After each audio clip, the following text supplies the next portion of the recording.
अस्सलाम वालेकुम दोस्तों, अपनी अगली वीडियो के साथ मैं हूं मनसब अली।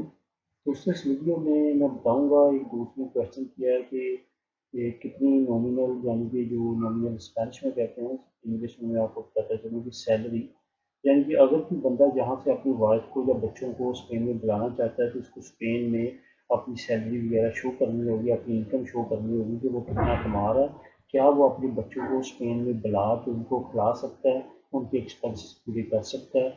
तो इस लिहाज से ये जो मैं वीडियो बना रहा हूँ, जो सबसे मेन बात है दोस्तों इस वीडियो में वो ये है कि जब आपने अपनी फैमिली को, बच्चों को बुलाना है तो उस वक्त आपने ये लाजमी तौर पे जहन में रखना है कि कुछ शहरों की रिक्वायरमेंट है पिछले 6 महीने की सैलरीज की वो रिकॉर्ड मांगते हैं, कुछ जगहों पे ऐसा है कि 1 साल तक मांगते हैं। अब जैसे कतरूनिया में तकरीबन 1 साल तक की रिक्वायरमेंट है कि आपने सैलरीज अपनी उनको दिखानी है।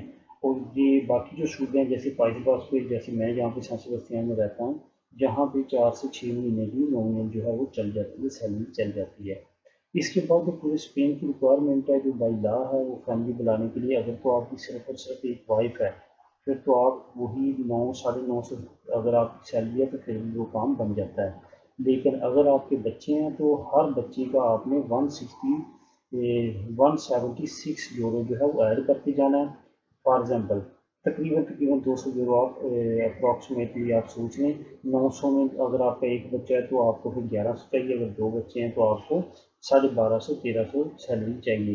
अगर आपके 3 बच्चे हैं उसी हिसाब से फिर आगे वो आपने प्लस करते जाना, जितने ज़्यादा आपके बच्चे बढ़ते जाएंगे उतनी आपकी सैलरी ज़्यादा होनी चाहिए। उसके साथ साथ आपको एक घर लेना पड़ता है, जो कि आप, मैंने पहले एक वीडियो में आपको सारी डिटेल बताई है कि किस तरह आपने कौन सा घर सेलेक्ट करना है और किस घर में आपकी फैमिली अप्लाई हो सकती है। जिन दोस्तों की सिर्फ और सिर्फ एक वाइफ है, कुछ सूबों में सिर्फ और सिर्फ एक कमरे के कॉन्ट्रैक्ट पे भी फैमिली पास हो जाती है, जैसे कि पाइस बास्को में है।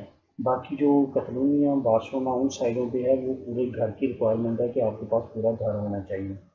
तो ये थी दोस्तों वीडियो जिसमें मैंने आपको स्पेसिफिकली सैलरी के बारे में बताना था कि सैलरी कितनी होनी चाहिए फैमिली अप्लाई करने के लिए।